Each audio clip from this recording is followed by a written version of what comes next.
A lo largo de los años, las diferentes culturas de nuestro mundo llevan a cabo diversas prácticas para despedir a sus difuntos,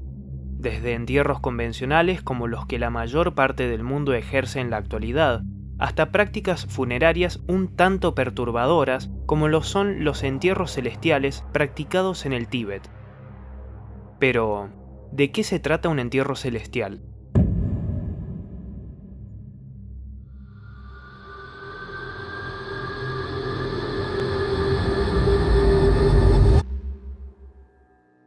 Los humanos contamos con la gran dificultad de poder despedirnos por completo de nuestros seres queridos, teniendo que atravesar un largo proceso de duelo que no hace más que enseñarnos a vivir con el dolor y terminar aceptándolo. Las prácticas funerarias, como lo son los entierros convencionales y las cremaciones, son de las más utilizadas hoy en día, pero no ocurre así en todas las culturas del mundo, produciendo cierto asombro al común de las sociedades al ver entierros o ceremonias funerarias diferentes a las establecidas por la mayoría.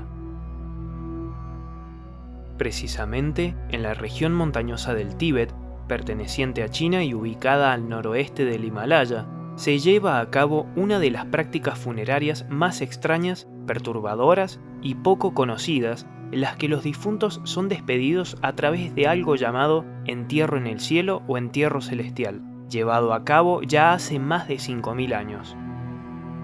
Como es de público conocimiento, el budismo es la religión que practican los tibetanos y que aprovechan sus montañas para estar lo más cerca del cielo, ya que en esta región las mismas llegan a alrededor de los 4.900 metros sobre el nivel del mar. Creyentes fervientes de la reencarnación y la vida eterna, sus practicantes consideran que el alma de las personas es lo que realmente vale y que el cuerpo es un simple portador de ellas.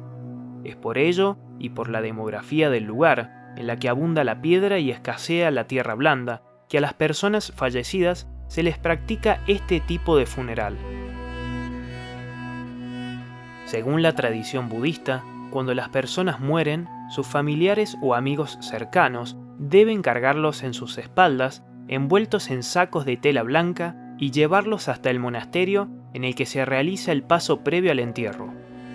Al llegar al lugar, a los difuntos se los hace permanecer en posición como si estuvieran sentados durante al menos 24 horas, en las que mientras un líder espiritual les recita algunas oraciones de lo que llaman el libro tibetano de los muertos, una serie de instrucciones para que los difuntos puedan alcanzar la iluminación antes, durante y luego de la muerte.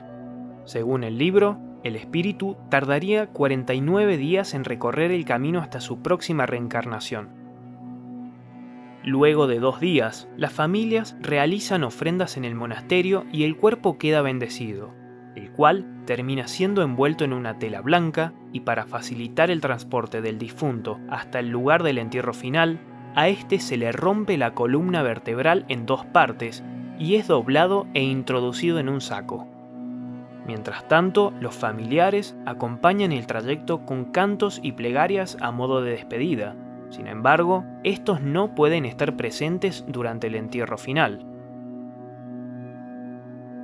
Una vez llegados al lugar definitivo, los cuerpos de los difuntos son colocados boca abajo y sacados de las telas en donde iban envueltos. El sacerdote que lleva a cabo el acto final afila un gran cuchillo y luego procede a descuartizar las extremidades de los cuerpos. Sí, crudo pero real.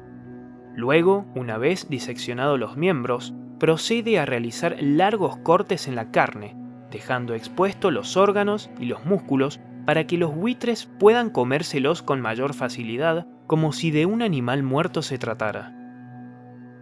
Según la creencia, los restos de los fallecidos, al ser comidos por las aves carroñeras, éstas pueden seguir con su vida y al alma que abandona el cuerpo le resulta más fácil encontrar uno nuevo en el que instalarse.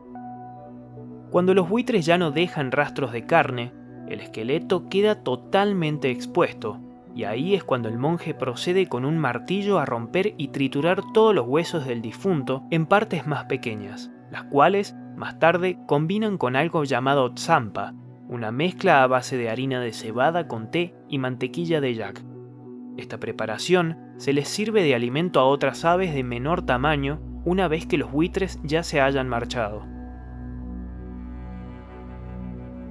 Varias son las razones por las que se llevan a cabo los entierros celestiales, principalmente por la creencia que propone el budismo y luego por la disposición geográfica del lugar, ya que al ser tan árido y sin vegetación, no hay gran presencia de árboles, por lo cual tampoco hay madera para poder llevar a cabo la cremación de los cadáveres. Por otro lado, la tierra es muy dura y rocosa, lo cual obstruye el proceso de entierro, por lo que los monjes prefieren realizar estos ritos cumpliendo un proceso natural. Es curioso que la mayor parte del mundo sienta que estos ritos funerarios sean macabros o extraños, siendo que nosotros maquillamos a nuestros difuntos para que parezcan lo más vivo posibles, y los exponemos en cajas de madera extremadamente costosas para luego ser exhibidos ante gran cantidad de personas que rara vez estuvieron presentes en la vida de los mismos. ¿Conocías este rito funerario? ¿Cuál es tu opinión sobre los entierros celestiales? Deja tu opinión en los comentarios, suscríbete si te gusta el contenido y activa la campanita para enterarte cuando haya un video nuevo.